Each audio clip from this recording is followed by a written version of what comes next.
আসসালামু আলাইকুম। এনটিআরসি এর পঞ্চম গণবিজ্ঞপ্তির প্রাথমিক সুপারিশ কবে হবে সে বিষয়ে বিস্তারিত কথা বলবো আজকে। আপনারা যারা পঞ্চম গণবিজ্ঞপ্তিতে আবেদন করেছেন তাদের আবেদন কিন্তু এখন পর্যন্ত চলমান রয়েছে, কিন্তু এরই মধ্যে একটি গুরুত্বপূর্ণ নোটিশ এসেছে। সেটি হলো প্রাথমিক সুপারিশ কবে থেকে শুরু হবে। তো চলুন কথা না বাড়িয়ে সেই নিউজটি দেখে নেওয়া যাক।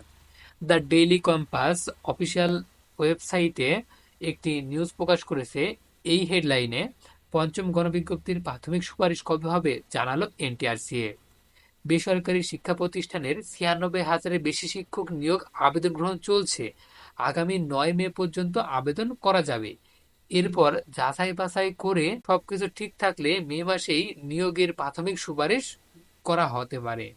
অর্থাৎ মে মাসের মধ্যেই কিন্তু আবেদন যে নিয়োগ করা হবে, নিয়োগের কিন্তু প্রাথমিক সুপারিশ করা হতে পারে বলে জানিয়েছে এনটিআরসি কর্তৃপক্ষ। সোমবার ২৯ এপ্রিল বেসরকারি শিক্ষক নিবন্ধন ও প্রত্যয়ন কর্তৃপক্ষ এনটিআরসিএ একাধিক কর্মকর্তা দ্য ডেইলি ক্যাম্পাসকে এই তথ্য জানিয়েছে। তো বুঝতেই পারছেন, যেহেতু তাদের বিশ্বস্ত সূত্রে এই নিউজটি পাওয়া গিয়েছে, তাই বলা যায় যে আগামী মে মাসের মধ্যেই কিন্তু এই সুপারিশ কার্যক্রমটি করা হবে এবং নিয়োগ দেওয়ার বিষয়ে খুবই তাড়াতাড়ি এই কার্যক্রমটি সম্পন্ন করা হবে।